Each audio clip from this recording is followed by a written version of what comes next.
মোৰ ল'ৰাটো বাচিবনে অৱশেষত আশা পূৰণ নহল মাতৃৰ প্ৰথমে কিশোৰীক যৌন নিৰ্যাতন তাৰ পাছত ককায়েকক হত্যা বৈশাগু উৎসৱেই অমানিশা আনিলে গোৱালপাৰাৰ এটা পৰিয়াললৈ যৌন নিৰ্যাতনৰ বলি হোৱা ভগ্নীৰ হৈ ন্যায় বিচাৰি প্ৰাণ হেৰুৱালে হিৰণময়ে তৎকালীনভাৱে পদক্ষেপ নোলোৱাৰ অভিযোগ আৰক্ষীৰ বিৰুদ্ধে শিহৰণকাৰী ঘটনাৰ পাছতো নিমাত জাতীয় জনজাতীয় দল সংগঠন ৩ মেৰ দিনা দুধনৈত অনুষ্ঠিত বৈশাগু উৎসৱেই যেন অমানিশা নমাই আনিলে এটা দৰিদ্ৰ পৰিয়াললৈ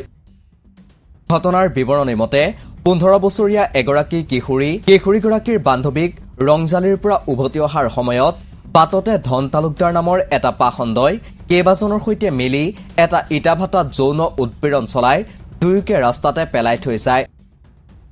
তাৰ পাছতেই নিজ ভগ্নীৰ ন্যায় বিচাৰি যোৱা ককায়েক হিৰণময়ে প্ৰাণ হেৰুৱাবলগীয়া হ'ল যৌন নিৰ্যাতনকাৰীৰ পৰিয়ালৰ হাতত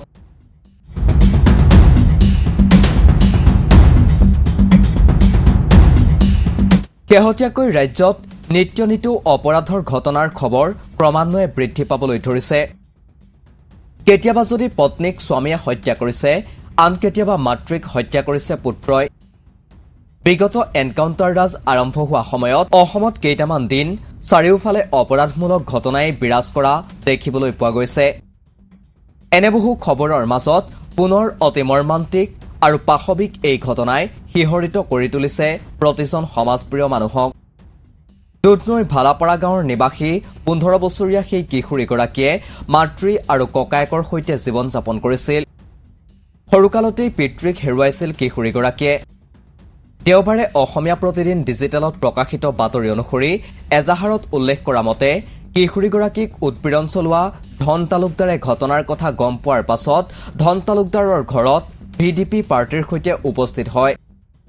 তাৰ পাছতে হিৰণময় খাকলাৰীক আক্ৰমণ কৰে ধন তালুকদাৰৰ ককায়েক শেখৰ আলীৰ লগতে বাহাৰ আলী আৰু ৰহমান আলীয়ে তালাথিৰে আক্ৰমণ কৰাৰ সময়ত ধন তালুকদাৰৰ ভনীয়েক সোনিয়া বেগম উৰফে পাৰ্মিনায়ো চুৰিৰে যৌন নিৰ্যাতনৰ বলি হোৱা কিশোৰীগৰাকীৰ ককায়েকক আক্ৰমণ চলায় ভগ্নীৰ হৈ ন্যায় বিচাৰি যোৱা হিৰণময় খাকলাৰী সেই স্থানতেই বাগৰি পৰে আৰু পৰৱৰ্তী সময়ত তেওঁক আমিনগাঁৱৰ জিএনআৰচিত ভৰ্তি কৰে হিৰণময়ৰ মৃত্যুৰ পূৰ্বে হাস্পতালত খবৰ কৰিবলৈ অহা ব্যক্তিক মাতৃয়ে বাৰে বাৰে ল'ৰাটো বাচিবনে নাবাচে বুলি প্ৰশ্ন কৰি উদ্বাউল হৈ পৰিছিল কিন্তু অৱশেষত মাতৃয়ে একমাত্ৰ সন্তানক আৰু ঘূৰাই নাপালে উল্লেখ্য যে যৌন নিৰ্যাতন চলাই ৰাস্তাত পেলাই থৈ যোৱা ধন তালুকদাৰৰ পূৰ্বেও আছে অপৰাধৰ গোচৰত জেল যোৱাৰ ইতিহাস এনে অনুৰূপ কাণ্ড সংঘটিত কৰাৰ বাবেই ২০২৩ চনত ৩ মাহ জেলত থাকিবলগীয়া হৈছিল ধন তালুকদাৰ নামৰ পাখণ্ডটো জেলৰ পৰা ওলাই পুনৰ এইবাৰ একে কাণ্ডই সংঘটিত কৰিলে ধন তালুকদাৰে